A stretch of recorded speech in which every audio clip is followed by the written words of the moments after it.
Чет элдик номерлі унааларды мыйзамдаштыруу үчүн мамлекеттик банктар унаа ээлерине 100 000 сомдук насыя берүүгө даяр. Бул тууралуу унаа мамлекеттик ишканасы маалымдады.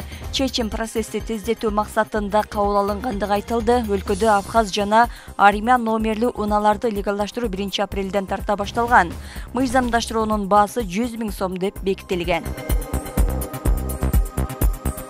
Эмделбеген балдар мектепке кабыл алынбайт. Бул тууралуу Билим берүү жана илим министринин орун басары Лира Самыкбаева билдирди. Анын айтымында мектепке кабыл алуу санариптештирилип, баланы каттуу автоматтык түрдө жүрүп жатат.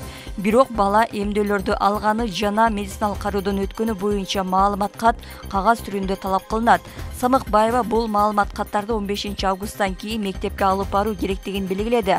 Эмдөөдөн өтпөгөн балдар мектепке кабыл алынбайт. Бул тиешелүү токтом менен бекитилген.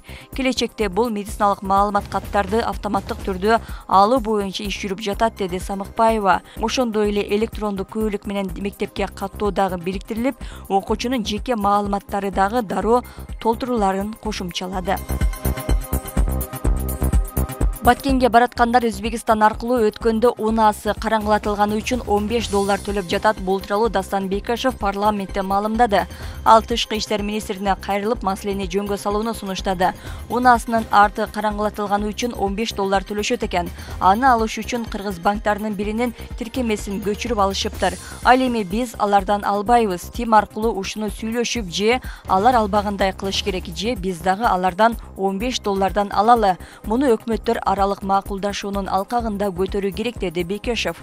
Жээнбек Кулубаев маселени карап чыгаарын айтты.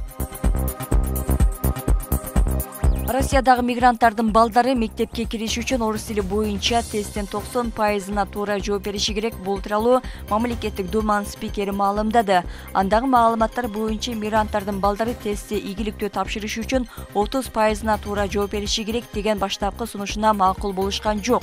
Ал кайра иштелип чыкты. Бүгүнкү чечимде мектепке киргизиш үчүн туура жооп 90%ды түзүшү шарт экендиги айтылды, деп жазылат маалыматта.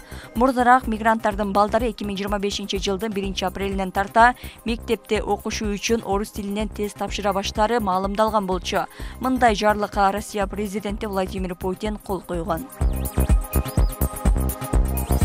Ош шаарында алгачкы жолу кумуз боюнча жаш аткаруучулардын республикалык кароо сынагы өтүп жатат. Аталган сынакка өлкөнүн бардык областтарынан жана Бишкек Ош шаарынан келген 200дөн ашуун кумузчулар катышууда. Алар ар түрдүү кумуз күйлөрүн аткарып жатышат. Байге фонду жалпы $2000 түзгөн.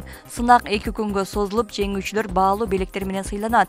Бул сынакты өткөрүүнүн негизги максаты окуучулардын ортосундагы ынтымакты бекемдеп, кумуз күйлөрүн даңазылоо болуп саналат.